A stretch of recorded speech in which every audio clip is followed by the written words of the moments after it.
3 ದಿನ ಕಾವೇರಿ ಆರತಿ ಪಂಡಿತ ಪುರೋಹಿತರಿಗೆ ಸನ್ಮಾನಿಸಿದ ಡಿಕೆ ಶಿವಕುಮಾರ್.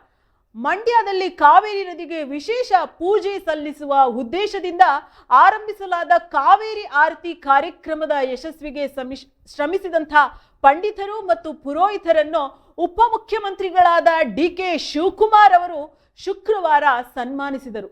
ವಾರಣಾಸಿಯ ಗಂಗಾ ಆರತಿಯ ಮಾದರಿಯಲ್ಲಿ ಮಂಡ್ಯ ಜಿಲ್ಲೆಯ KRS ನಲ್ಲಿ ಆರಂಭಿಸಲಾದ ಈ ಐತಿಹಾಸಿಕ ಕಾರ್ಯಕ್ರಮಕ್ಕೆ ಚಾಲನೆ ನೀಡಿದ ಅವರು ಮುಂದೆಯೂ ಆರತಿಯನ್ನ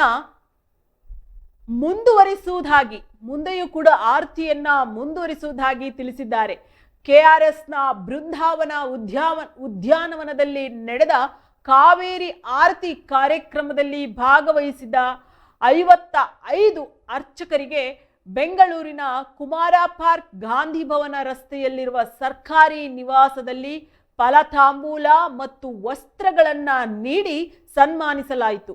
ಈ ವೇಳೆ ಮಾತನಾಡಿದಂಥ ಸನ್ಮಾನ್ಯ ಉಪಮುಖ್ಯಮಂತ್ರಿಗಳಾದಂಥ ಡಿಕೆ ಶಿವಕುಮಾರ್ ಅವರು ಪ್ರಯತ್ನಕ್ಕೆ ಸೋಲಾಗಬಹುದು, ಆದರೆ ಪ್ರಾರ್ಥನೆಗೆ ಸೋಲಾಗುವುದಿಲ್ಲ.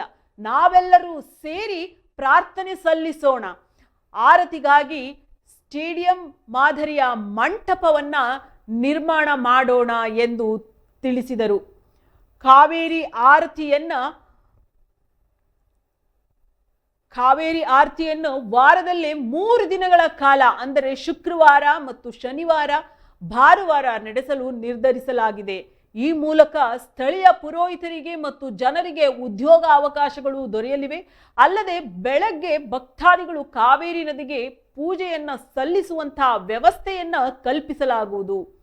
ವಾರ ಪೂರ್ತಿ ಆರತಿ ಕಾರ್ಯಕ್ರಮ ನಡೆಯಬೇಕು ಎಂಬುದು ನನ್ನ ಆಸೆಯಾಗಿದೆ ಎಂದು ಡಿಕೆ ಶಿವಕುಮಾರ್ ಅವರು ಹೇಳಿದರು.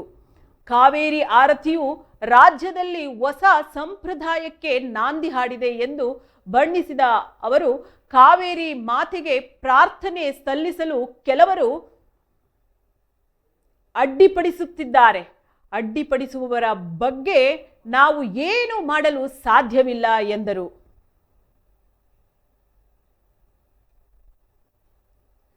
ಕಾರ್ಯಕ್ರಮದ ಯಶಸ್ವಿಗೆ ಶ್ರಮಿಸಿದಂಥ ಅಧಿಕಾರಿಗಳನ್ನು ಅವರು ಶ್ಲಾಘಿಸಿದರು. ಆರತಿಯು ಅತ್ಯುತ್ತಮವಾಗಿ ನೆರವೇರಿದೆ. ಮುಂದಕ್ಕೆ ಯಾವ ರೀತಿಯ ಸಾಂಸ್ಕೃತಿಕ ಕಾರ್ಯಕ್ರಮಗಳು ನಡೆಯಬೇಕು, ಏನೇನು ತಪ್ಪುಗಳಾಗಿವೆ ಎಂಬುದನ್ನು ಗಮನಿಸಬೇಕು ಎಂದು ತಿಳಿಸಿದರು.